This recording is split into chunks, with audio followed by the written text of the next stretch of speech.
జర్నలిస్టులపై దాడులను media JAC ఖండించింది.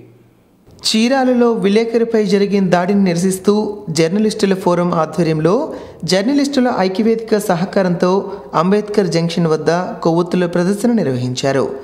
ఈ సందర్భంగా జర్నలిస్టుల ఐక్యవేదిక కన్వీనర్ శాసపు జోగినాయుడు మాట్లాడుతూ జర్నలిస్టులపై దాడులు హేయమైన చర్యగా అభివర్ణించారు. ఇటువంటి అమానుష దాడులకు పాల్పడిన వారిని తక్షణమే అరెస్టు చేయాలని డిమాండ్ చేశారు. ఐక్యవేదిక ప్రతినిధులు సత్తారు భాస్కర్ రావు, అల్లు యుగంధర్, ఓంపూరు రమేష్, డోల శంకర్రావు, డోల అప్పన్న, చింతపల్లి నాగభూషణ్ రావు, పాలిశెట్టి రాజేష్, టెంక శ్రీను, అల్లు సూరిబాబు, జి ఇందిరాప్రసాద్, గంజి ఎజ్రా తదితరులు పాల్గొన్నారు. ఈ కార్యక్రమానికి APJF, JAP, APWJF, NARA, SC ST welfare association, ఐరా, చిన్న పత్రికల సంక్షేమ సంఘం, ఎలక్ట్రానిక్ మీడియా, వీడియో జర్నలిస్టుల ఫోరం సంఘాలు పాల్గొన్నాయి.